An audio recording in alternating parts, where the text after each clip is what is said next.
keep our criminals fury as EU bosses order Britain to give convicts full rights to stay.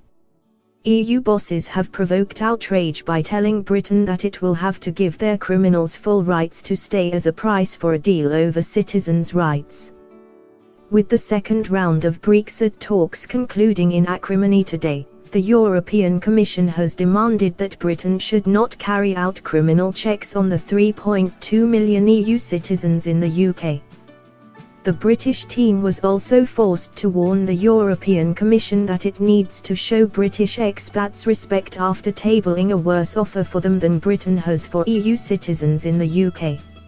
In an insulting move, Michel Barnier's negotiating team have said that the 1.2 million British citizens living in the EU will not be allowed to travel unrestricted between the 27 countries. Instead, their rights would only be protected in the member state they currently live in. The Commission appeared to suggest that law-abiding British citizens living in Europe should have less rights than EU criminals currently in the UK. They are also insisting that hundreds of known criminals should be allowed to stay because they do not meet the current criteria for deportations.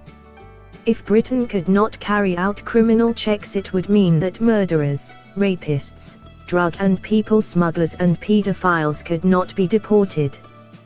The problem was highlighted earlier this year when a Pole, Michael Cezary Podlaszczyk, was jailed for at least 7.5 years this year after he raped and mugged a 55-year-old woman in Leicester in 2016.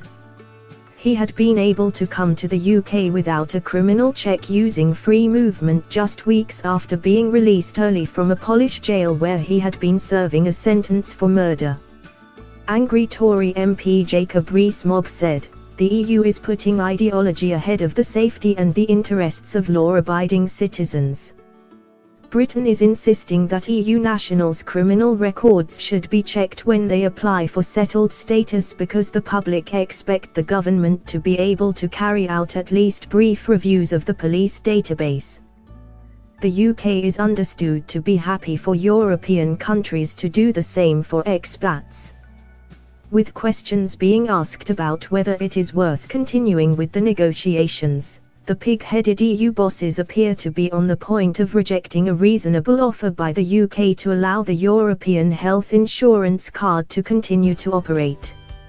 Law-abiding 3.2 million EU citizens in Britain will have their current rights protected through a settled status scheme. A British source close to the negotiations said the Brussels offer to British expats fell short of what the government is offering EU nationals. The source said, "The UK has put a serious offer on the table, but there are significant gaps in the EU's offer. The Commission and the Member States now need to go away and discuss how they can bring their offer up to the level of the UK's. What we're offering EU citizens living in the UK is fair. We expect UK nationals living in the EU to be treated with the same respect." Thanks for watching. Please like, share and don't forget to subscribe English News Hub for new excited videos.